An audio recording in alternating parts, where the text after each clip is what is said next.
주중에 기도원에 잘 다녀왔습니다. 제가 기도원에 올라가면 집중이 정말 잘 돼서 참 좋다 이런 생각을 하게 되는데, 다른 한편으로 죄송한 것은 우리 성도님들 바쁘게 세상 살아가는데 저처럼 이렇게 1년에 두세 차라도 기도원에 가서 온 정신 집중하면서 하나님과 대면하는 시간 가지시면 얼마나 좋을까. 그런데 못 하시니까 다른 한편으로는 죄송한 마음이 들었습니다. 기도원에 다녀오면서 제가 두 가지 본래 생각했던 것과 변화된 그런 것이 있는데요. 첫 번째는 사실 이번에 기도원에 올라간 주된 목적이 오늘부터 시작되는 큐티 세미나 또 야고보서 성경 공부를 올해는 하려고 하거든요.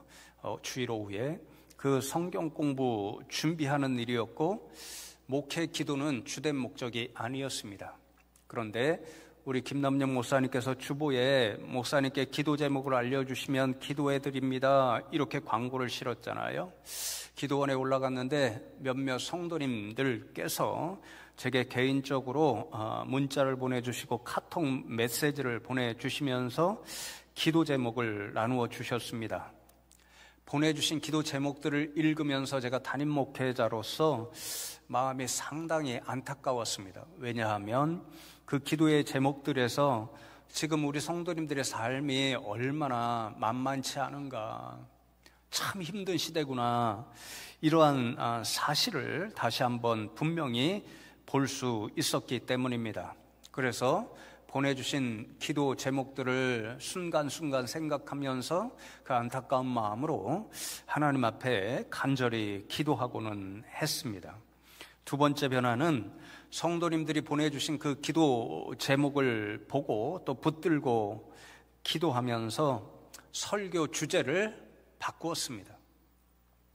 사실 기도원에 올라가기 전에는 이제 주중 3월 5일 수요일부터 제2의 수요일이 시작되고 그러면 사순절이 시작되잖아요.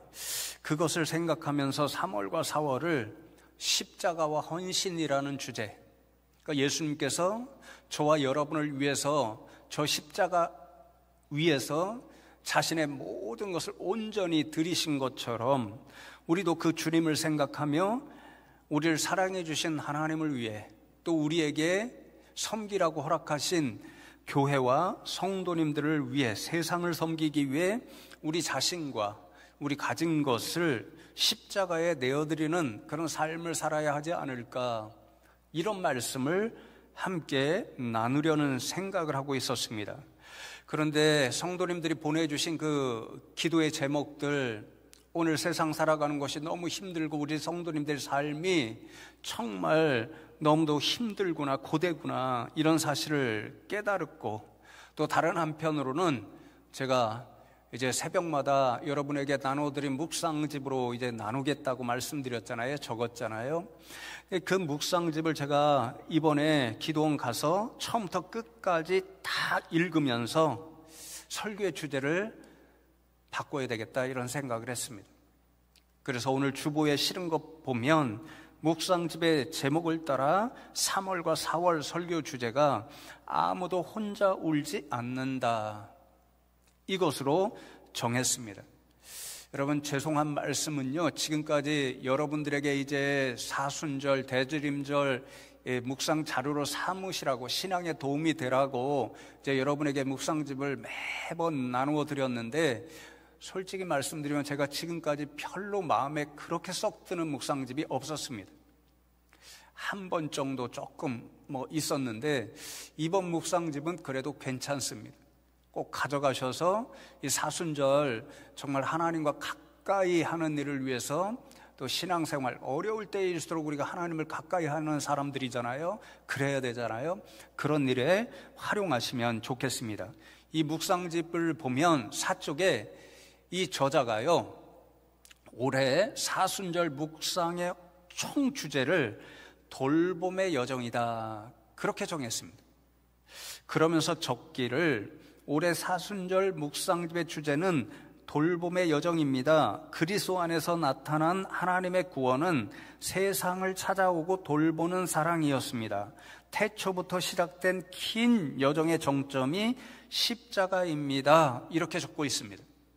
그러니까 올해 사순절을 지나면서 3월과 4월 저와 여러분의 말씀을 통해서 우선적으로는 저 하나님께서 우리를 위해 독생자를 저 십자가에 내어주셨는데 그 하나님은 그 일을 통해서 이 세상 정말 힘들게 살아가시는 성도님들을 여전히 돌아보고 계시다.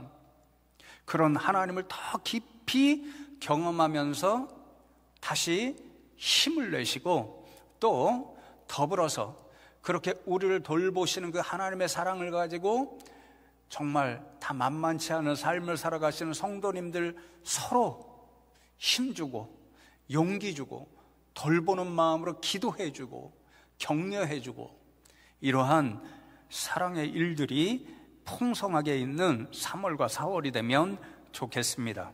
오늘은 첫 번째로 이 묵상집의 주제, 그러니까 제목을 그대로 담고 있는 그러한 말씀을 함께 나누려고 하는데요. 제가 아무도 혼자 울지 않는 교회 이렇게 적었잖아요. 묵상집 68쪽에 있는 그대로 제목입니다. 그 68쪽에 보면 제가 상당히 감동을 받은 시 한 편이 적혀 있습니다. 김환영 시인의 울꽃이라는 시가 적혀 있는데 저렇게 한 면에 다 적을 수 있을 정도로 화면에 보이죠? 아주 짧고 간단합니다. 할머니 어디 가요? 예배당 간다. 근데 왜 울면서 가요? 울려고 간다. 왜 예배당에 가서 울어요? 울 데가 없다. 몇 자 안 되는 시인데 제가 이 시를 읽고 묵상하면 묵상할수록 새기면 새길수록 얼마나 좋은지 우리 어르신들 다 알죠. 정말 세상에서 힘들고 울고 싶으면 세상에 누구에게도 말할 수 없고 어디서 실컷 울 수 없을 때 저 자신도 그랬습니다. 예배당으로 달려가는 거죠. 하나님 앞에 나아가는 거죠. 기도하면서 우리의 마음을 다 토로하면서 때로는 시편 기자들처럼 탄식하면서 눈물로 하나님 앞에 기도하잖아요. 그것을 너무도 이 짧은 몇 마디에서 표현해 놓아서 수없는 감동을 받았습니다. 이 묵상집의 저자는 이 시를 적어 놓은 이유를 이렇게 적습니다. 이 세상에서 어디엔가 울 수 있는 공간이 한 군데라도 있다는 것은 그곳이 교회라는 거죠. 참으로 다행한 일입니다. 교회가 사람들의 모임이라면 그 사람들의 첫 번째 임무는 울 수 있는 공간이 되어주는 것입니다. 우리 교회에 오면 모든 일이 잘 풀릴 것입니다. 예수님만 믿으면 사업도 잘 되고 병에 걸려도 낫고 만사형통할 것입니다 라고 자랑하는 교회가 있다면 그 교회가 진짜 교회인지 의심해 보아야 합니다. 나를 믿으면 평생 울 일 없을 거야 하는 약속은 예수님 자신도 하지 않으셨습니다. 우리는 세상을 살아가는 동안 슬픔의 현실을 피할 수 없습니다. 예수님은 그러한 우리와 함께 울어주셨고 모든 약함과 슬픔을 담당하셨습니다. 성령님도 우리가 아플 때 함께 탄식합니다. 로마서 8장 말씀이죠. 우리가 소망하는 교회는 웃을 일만 있는 교회가 아니라 아무도 혼자 울지 않는 교회입니다. 이렇게 적고 있습니다. 교회가 어떤 교회, 어떤 성도가 되어야 한다는 거죠. 예수님께서는요, 복음서에 보면 항상 아파하는 사람, 힘들어하는 사람, 고난당하는 사람, 그들을 보시면요, 불쌍히 여기셨다. 너무도 긍휼히 여겨주셔서 그들과 함께 하시고 그들을 위해서 울어주시고 그들을 부둥켜 안아주시고 그렇게 하셨듯이 교회도 눈물 흘리는 성도님들, 아파하시는 성도님들, 힘들어하시는 성도님들, 지금 고난당하고 있는 성도님들, 그분들과 함께 울고 함께 기도함으로 함께 기운을 내는 그런 공동체가 되어야 한다는 거죠. 바라기는 우리 숭실교회 성도님들이 이렇게 함께 울어주고 함께 기도함으로 함께 기운을 내는 그런 교회 성도님들 되면 좋겠습니다. 지금 사도 바울이요, 예수님처럼 그렇게 하고 있습니다. 고린도 교회의 성도님들을 위해 그들과 함께 지금 울고 있습니다. 울며 기도하는 거죠. 고린도후서 2장 4절을 보시면 내가 마음에 큰 눌림과 걱정이 있어 많은 눈물로 너희에게 썼노니 이는 너희로 근심하게 하려 한 것이 아니요 오직 내가 너희를 향하여 넘치는 사랑이 있음을 알게 하려 함이라. 그렇게 말씀합니다. 눌린다 이 말은요, 너무도 괴로워서 심한 압박을 정신적으로 심리적으로 받는다 이런 뜻이고, 걱정은 그래서 마음의 고통을 수반하는 심각한 염려, 이것을 이야기합니다. 사도 바울이 이렇게 너무도 괴롭고 또 심각하게 염려하는 이유는 이 고린도 교회 성도님들 때문입니다. 고린도 교회는 사도 바울이 2차 전도 여행 때, 선교 여행 때 개척한 교회이죠. 2차 선교 여행의 중심지가 고린도였습니다. 1년 6개월을 그 가운데 머물고 장막을 만드는 일, 천막을 만드는 그 업이 같아서 브리스길라와 아굴라 부부, 일생의 동역자가 된 그 부부를 만나서 함께 사역하면서 세운 교회가 고린도 교회였습니다. 그러니 얼마나 마음으로 사랑하는 교회였는지, 그런 성도들이었는지 모릅니다. 그런데 사도 바울이 고린도 교회를 떠난 후에 고린도 교회에 심각한 일이 생겼습니다. 고린도 교회에 바울을 반대하는 성도들이 생겨서 친바울파, 반바울파, 제가 고린도전서 수요일마다 이 강해 설교하면서 말씀을 나눴잖아요. 본래는 네파라고 분쟁하는 파가 네파였다, 뭐 이렇게 말씀하지만 사실은 두 파로 요약된다고. 바울 지지파, 바울 반대파입니다. 심각한 갈등이 일어났습니다. 이렇게 바울을 반대하는 무리를 이끌어가는 주동 세력이 어떤 사람이었냐면, 고린도후서 11장 13절 말씀에 보면 사도 바울이 그들을 가리켜서 거짓 사도요 속이는 일꾼이라고 이야기합니다. 이 거짓 사도들, 거짓 교사들은 유대 출신의 그리스도인들이었습니다. 이들은 사도 바울이 오직 예수, 오직 은혜, 오직 믿음, 이 복음을 전했잖아요. 유대의 전통을 가지고 있으니까 그것으로는 충분치 않다. 모세를 통해서 주신 율법을 지켜야 된다. 최소한 할례는 받아야 된다. 그래야 구원을 100% 이룰 수 있다. 그래서 11장 4절에 보면 다른 복음을 전하는 거짓 사도였다, 그렇게 적고 있습니다. 안타깝게도 이 거짓 교사들을 따르는 성도님들이 고린도 교회에 나타나서 친바울파, 반바울파 이렇게 분열해서 심각하게 싸우고 있는 거죠. 3차 전도 여행, 그 중심지가 에베소였죠. 에베소에서 고린도는 그렇게 멀지 않았습니다. 에베소에서 있다 보니까 사도 바울이 심각한 분열이 고린도 교회에 발생했다는 것을 듣고 너무도 걱정이 되어서, 염려가 되어서 견딜 수가 없어서 한 걸음에 고린도 교회로 달려갑니다. 분쟁의 일을 해결하려고 달려갔는데 심각한 상처를 받습니다. 반바울파, 거짓 교사들에게 넘어간 그 성도들 중에 한 사람이 바울을 향하여서 오늘날로 말하면 육두문자라고 그러잖아요. 온갖 험한 말을 퍼부면서 당신이 무슨 사도라고, 우리에게 무슨 권위를 내세우면서 우리 교회 왔냐고 비난과 모욕을 퍼부었습니다. 사도 바울이요, 정말 씻기 힘든 큰 충격을 받고 아무것도 못하고 에베소로 돌아와야만 했습니다. 에베소에 머물면서 바울은 고린도 교인들을 생각하면서 어떻게 했냐면요, 조금 전에 적은 것처럼 하염없이 눈물만 흘렸습니다. 눈물이 앞을 가린다고 하잖아요.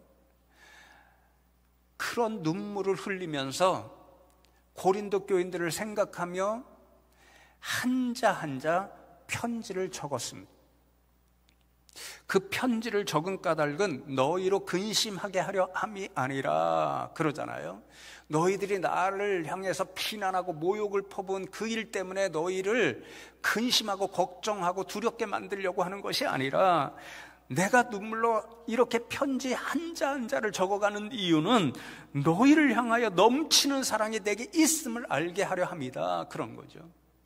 그의 눈물의 편지는 고린도 교인들을 향한 사랑의 편지였습니다. 그 눈물의 편지, 사랑의 편지를 적어서 고린도 교인들에게 보낸 거죠.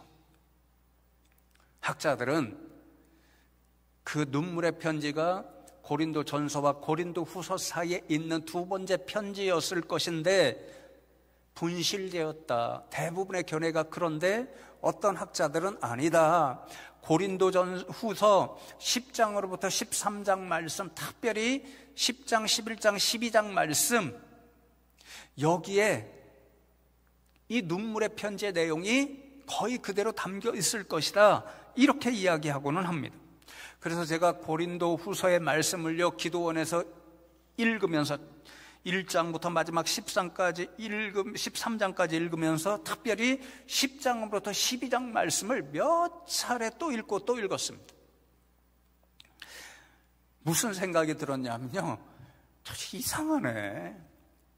결론은 그것입니다. 사도 바울 참 이상하신 분이네, 이런 생각이 자꾸 들었습니다. 왜냐하면요, 지금 사도 바울이 만일 10장으로부터 13장이 그거 눈물의 편지, 사랑의 편지라고 한다면 그런 내용이 듬뿍 담겨 있어야 되는데, 물론 그 내용이 담겨 있지만 이 말씀 가운데 가장 많이 나오는 단어가 뭐냐면요, 핵심어가 자랑입니다. 자랑. 대충 제가 세어보니까요, 거의 20번이나 자랑이라는 말 혹은 자랑한다는 말이 반복적으로 기록되어 있습니다.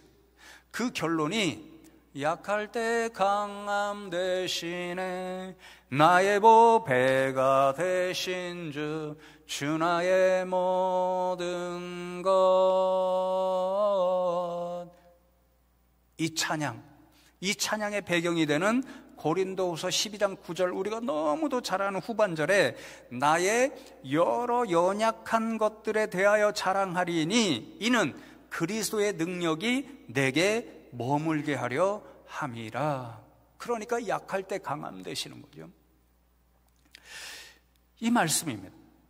눈물의 사랑의 편지를 쓰고 있는데 수없이 자랑의 이야기가 적혀 있고, 그 결론이 나는 나의 약한 것을 자랑합니다. 왜냐하면 내가 약함을 고백할 때 주의 능력이 내게 머물기 때문입니다. 자랑의 이야기를 수없이 합니다.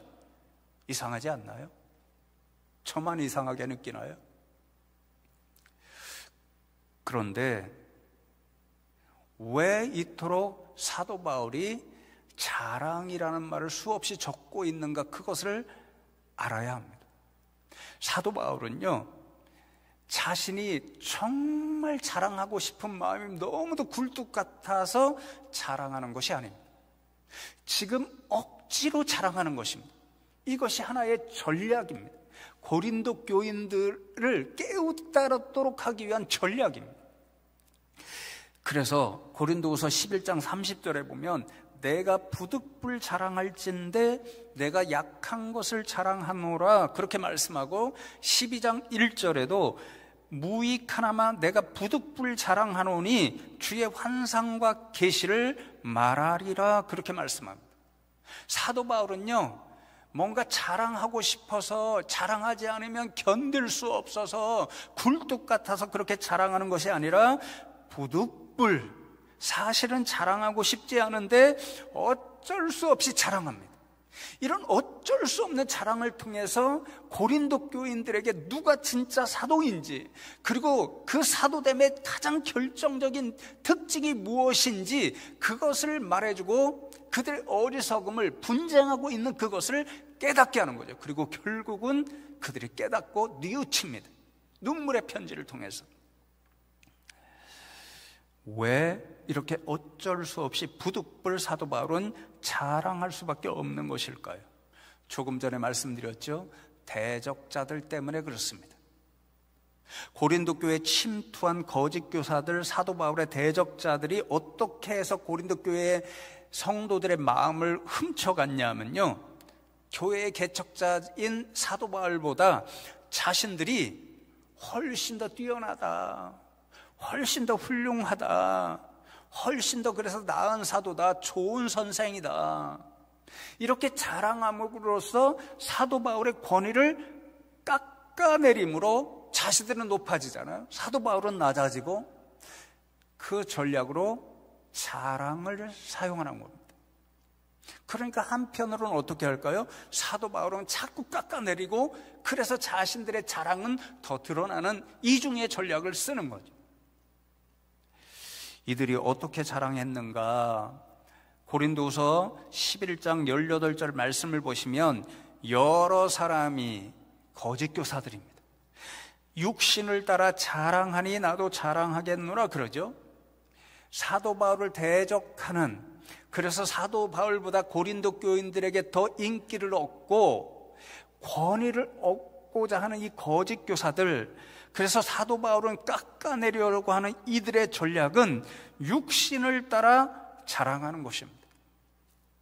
육신을 따라 자랑한다는 말을 7절 전반절을 보시면 너희는 외모만 보는도다 그럽니다. 육신을 따라 자랑한다는 것은 외모, 겉으로 드러난 모양을 자랑하는 것이라는 것을 알 수 있는 거죠. 거짓 교사들은 외모, 겉으로 드러나는 모양을 가지고 사도 바울과 비교하면서 자기들은 더 나은 사람으로 자랑하고 사도 바울은 권위를 깎아내렸습니다. 어떤 일이 있었냐면요, 10절 말씀을 보시면 그들의 말이, 그의 바울의 편지들은 무게가 있고 힘이 있으나 그가 몸으로 대할 때는 약하고 그 말도 시원치 않다니 그러죠. 거짓 교사들이 사도 바울의 글 쓰는 걸 보면 그는 학식이 있는 사람처럼, 또 사도 바울은 웅변술도 배운 사람입니다. 수사학을 배운 사람입니다. 그러니까 글 쓰는 것은 너무 잘 쓰고 힘이 느껴지는데, 사도 바울을 직접 얼굴 외모로 보면 그의 몸은 약하고 그의 말은 시원하지가 않아 그러는 거죠. 사도 바울의 몸이 약하다 하는 것 우리가 잘 알죠.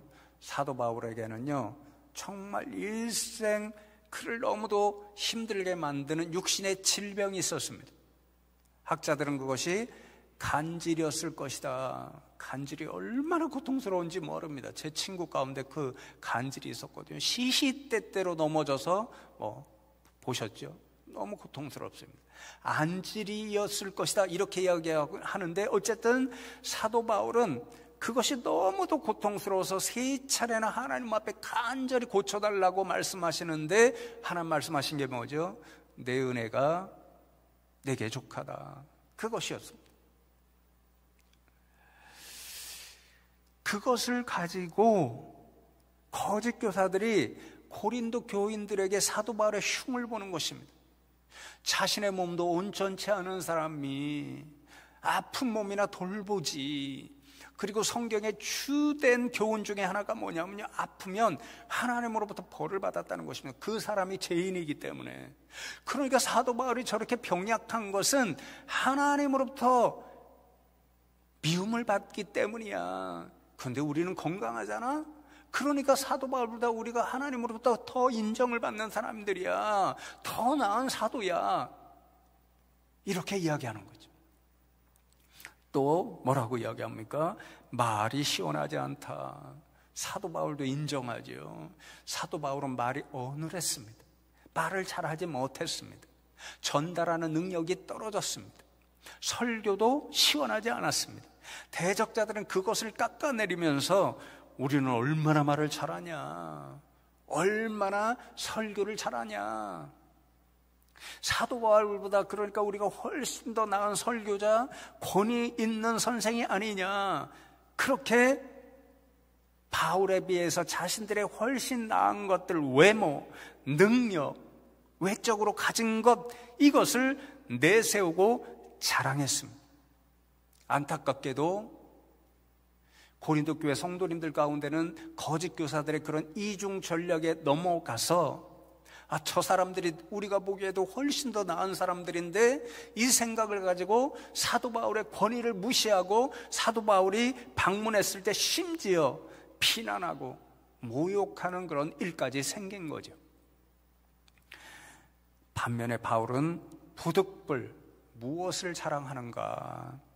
22절부터 그의 자랑이 시작되는데요, 우선은 대적자들과 유사하게 자신의 육신적인 출신, 특별히 내가 정통 히브리 사람이다, 아브라함의 후손으로 하나님께 속한 사람이다, 이런 것들, 또 빌립보서의 말씀에 보면 가말리엘 문화에서 당시 가장 뛰어난 율법학교죠, 거기서 최고의 선생님 밑에서 최고의 학교에서 교육받은 사람이다, 바리새인 중에 바리새인이다, 이런 것을 자랑합니다. 그러나 사도 바울은 진짜 이것을 자랑하는 것이 아닙니다. 자랑거리가 되지 않습니다. 오물처럼 여겼다, 배설물처럼 여겼다 그러잖아요. 예수님을 만난 이후로는. 바울의 자랑거리는 이어지는 것으로부터 자랑거리가 나옵니다. 무엇보다도 자신이 주님 주신 사명을 감당하기 위해, 교회와 성도님들을 위해 얼마나 많은 고난을 받았는가, 그것을 자랑거리로 이야기합니다. 고난의 목록이 자랑거리입니다. 수없이 죽을 뻔했죠. 수없이 매를 맞았죠. 유대 동족들로부터 미움을 받았죠. 배가 파손당해서 깊은 어두운 바닷속에 빠져 죽을 뻔했죠. 수없이 굶주렸죠. 헐벗었죠. 춥고 밤에 두려운 그런 장소에 수없이 지내야 됐죠. 고난의 목록이 어떻게 자랑거리가 될 수 있습니까? 그런데 주님을 위해, 교회를 위해 그렇게 수고한 것조차 사도 바울에게 가장 큰 자랑거리가 아닙니다. 그의 자랑거리, 가장 그가 말하고 싶은, 부득불 고린도 교인들의 깨달음을 위해서 말하고 싶은 그 자랑거리가 오늘 읽은 본문 말씀 11장 28절과 29절입니다. 이외의 일은 고사하고 아직도 날마다 내 속에 눌리는 일이 있으니 곧 모든 교회를 위하여 염려하는 것이라. 내가 약하면 누가 약하면 내가 약하지 아니하며 누가 실족하게 되면 내가 애타지 아니하더냐, 그렇게 말씀하죠. 이 외의 일은 고사하고 그러잖아요. 지금까지 얘기한 것입니다. 사도 바울이 자랑거리라고 자랑거리 이야기한 그것들입니다. 그것은 고사하고 그것은 자랑거리가 되지 못해. 그것보다 내게는 훨씬 더 너희들에게 얘기할 것이 있어. 더 중요하고 더 큰 것이 있어. 지금 이 순간에도, 눈물의 편지를 적고 있는 지금 이 순간에도 내 마음을 짓누르는, 정말 내 마음을 항상 사로잡고 있는 그것이 있어. 그게 뭐라고요? 모든 교회를 위하여 염려하는 거야, 그럽니다. 너희들뿐만 아니라 내가 세운 모든 교회들, 그 교회에 속한 모든 성도님들, 그들을 생각하면서 염려하는 것, 그것이 내게는 가장 중요한 것이고 자랑거리라면 부둥불 너에게 자랑하는 그것이야, 그러는 거죠. 염려라는 말의 원어를 찾아보니까요, 엄마가 자녀들의 모든 일에 관심을 가지고 걱정하는 마음, 염려하는 마음으로 바라보는 일입니다. 이해되시죠? 아빠들은 잘 이해하지 못해도 엄마들은 훨씬 더 잘 이해하시죠. 아이들을 10달 잉태하고 그 아이들을 위해서 좋아하는 것 안 하고 태교한다고 얼마나 노력하고, 또 세상에 나왔을 때 젖을 물리고 웃으면 함께 웃어하고 웃고, 아이가 울면 왜 우는가 노심초사하고 밤잠 못 자고. 지금 사도 바울의 마음이 그렇다는 거죠. 교회와 성도님들을 향하여. 그래서 어떻다고요? 누군가 어느 성도님이 어느 교회에 있는 어느 성도님이 약하다는 것은요, 세상의 이런 시험 환난 풍파에 맞서서 믿음이 굳건하지 못하고 자꾸만 흔들린다는 것입니다. 신앙이 약해진다는 거죠. 그런 얘기를 들으면 사도 바울도 약해진다. 이것은요, 그 약한 성도님들 그 마음을 공감해서 속이 타는 것입니다. 그리고 뭐라고요? 누가 실족하면 믿음의 길에서 낙오하는 것을 실족한다고 그러잖아요. 그러면 어떠다고? 애탄다고 하죠. 애탄다는 것입니다. 애탄다는 것은 너무도 안타깝고 속이 상하고 괴로워서 가슴에서 불이 일어난다는 것입니다. 여러분도 자녀들이 막 말 안 듣고 잘못된 길로 가는데도 막 야단쳐도 돌아키지 않고, 그러면 어떡합니까? 가슴에서 막 불이 일어나잖아요. 뜨겁게 답답해 죽을 지경이잖아요. 안타까워 죽을 지경이잖아요. 사도 바울이 그것입니다. 지금. 그러면 어떻게 할까요? 울 수밖에 없는 거죠. 약해진 성도님들, 실족한 성도님들, 그 교회를 붙들고 하나님 앞에 그들을 품고 함께 아파하고 눈물로 그들을 위해서 기도하는 거죠. 사도 바울은요, 지금 그런 이야기들을 통해서 고린도 교회 성도님들을 얼마나 사랑하고 있는지, 자녀들을 향해 품는 그 어머니 같은 그 마음으로 그들을 위해서 지금 이 순간에도 눈물 흘리고 기도하고 있다는 것, 그것을 부득불 자랑한다. 그렇게 이야기합니다. 대적자들의 외모, 육신적인 자랑, 자신들이 어떤 능력과 어떤 것을 가지고 있는가, 남을 깎아내리기 위해서, 사도 바울의 권위를 무너뜨리기 위해서, 그래서 고린도 교인들의 마음을 훔치기 위해서, 결국은 자신들이 대접받기 위해서 자랑하는 자랑거리와는 차원이 다른 거죠. 사랑하는 성도 여러분, 말씀을 맺으려고 합니다. 이 말씀들을 묵상하면서 우리 스스로에게, 우리 교회에 적용해 보면 좋겠습니다. 이 시간 여러분 최근의 모습을 생각하면서 여러분의 입술에서 나오는 말들을 돌아보시기 원합니다. 특별히 자랑의 말들, 어떤 말들을 했는지 돌아보시기 바랍니다. 어떤 자랑의 말들이 여러분 입술에서 나왔나요? 어떤 종류의 말들, 이런 말들이 여러분의 입술에서 최근 가장 많이 나왔나요? 우리가 흔히 이렇게 이야기하죠. 자랑하려는 것은 아닌데,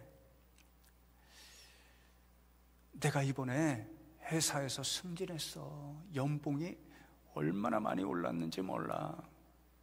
꼭 붙이죠. 자랑하려는 것은 아닌데, 내 자녀가 이번에 스카이 갔어. 그 회사 있잖아, 요즘 젊은이들이 제일 로망 갖고 있는 그 회사, 우리 자녀들이 취직했어. 자랑하려는 것은 아닌데, 내 얼굴 좀 한번 봐봐. 좀 이뻐지지 않았어? 큰 맘 먹고 공사했어. 자랑하려는 것은 아닌데, 이번에 교회 일이 있었잖아. 내가 그 일에 헌금 많이 했어.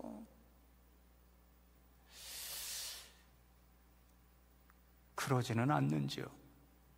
아니면 사도 바울처럼 여러분도 부득불 주님 주신 사명 감당하기 위해, 교회 성도님들과 세상을 섬기기 위해 이러한 정말 고통스럽지만 이런 고통을 당하면서도 주님을 위해, 교회를 위해, 성도를 위해서 이런 일들을 눈물로 감당하고 있어.